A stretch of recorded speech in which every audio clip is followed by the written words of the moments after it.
Kehidupan pertama, Bendoro Raden Mas Ontowiryo adalah nama asli dari Pangeran Diponegoro.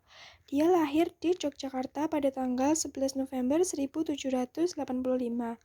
Dia adalah putra pertama dari Sultan Hamengkubuwono III, Raja dari Mataram di Yogyakarta. Ibunya, R. A. Mangkarawati, berasal dari Pacitan. Ibunya bukanlah seorang ratu, tapi hanya selir. Mengingat dia hanya putra seorang selir, Pangeran Diponegoro menolak usulan sang ayah untuk menjadi raja. Di hidupnya, Pangeran Diponegoro ditemani oleh 3 istri, yaitu bernama Bendoro Raden Ayu Ontowiryo, Raden Ayu Ratnaningsih, dan Raden Ayu Ratnaningrum.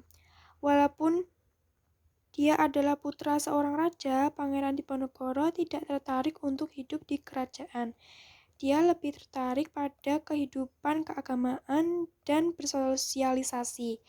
Ini adalah alasan mengapa Pangeran Diponegoro sangat tertarik untuk hidup di Tegalrejo, di rumah sang nenek, Ratu dari Sultan Hamengkubuwono ke-1, Ratu Ageng Tegalrejo. Riwayat perjuangan. Perang Diponegoro berawal ketika Belanda memasang patok di tanahnya. Mereka memasangnya dengan semena-mena. Di samping itu, mereka juga tidak menghargai dan membebani rakyat Indonesia untuk membayar banyak pajak untuk mereka. Saat menentang Belanda, Pangeran Diponegoro sangat terbuka, sehingga membuat banyak orang memberikan simpati dan support untuknya. Dia juga mendapat usulan dari sang paman yang bernama Pangeran Mangkubumi. Dia mengusulkan agar Pangeran Diponegoro meninggalkan Tegalrejo lalu membuat markas di Gua Selarong. Pangeran Diponegoro menyatakan perangnya dengan nama Perang Sabil atau Perang Melawan Kaum Kafir. Semangat perangnya menyebar hingga Pacitan dan Kedu. Bahkan salah satu tokoh keagamaan yang berasal dari Surakarta yang bernama Kiai Maja juga turut ikut serta dalam perangnya. Penangkapan dan pengasingan pada tanggal 16 Februari 1830, Pangeran Diponegoro bertemu dengan Kolonel Clarence di Remo Kamal, Bagelan.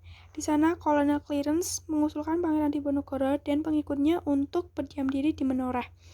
Pada tanggal 28 Maret 1830, Pangeran Diponegoro bertemu dengan Jenderal de Kock di Magelang. Dia dipaksa untuk mengadakan perundingan dan dipaksa untuk menghentikan perangnya. Tapi karena Pangeran Diponegoro menolak, jadi dia ditangkap dan diasingkan di Ungaran. Pada tanggal 30 April 1830, keputusan pembuangan Pangeran Diponegoro dengan Raden Ayu Ratnaningsih, Tumenggung Diposono, istrinya, dan para pengikutnya, mereka diasingkan di Manado. Pada tanggal 3 Mei 1830, Pangeran Diponegoro dan para pengikutnya diberangkatkan ke Manado dengan kapal Pollux. Di tahun 1834, mereka diasingkan ke Benteng Rotterdam di Makassar, Sulawesi Selatan. Akhirnya, pada tanggal 8 Januari 1855, Pangeran Diponegoro meninggal dunia dan dikuburkan di Kampung Jawa, Makassar.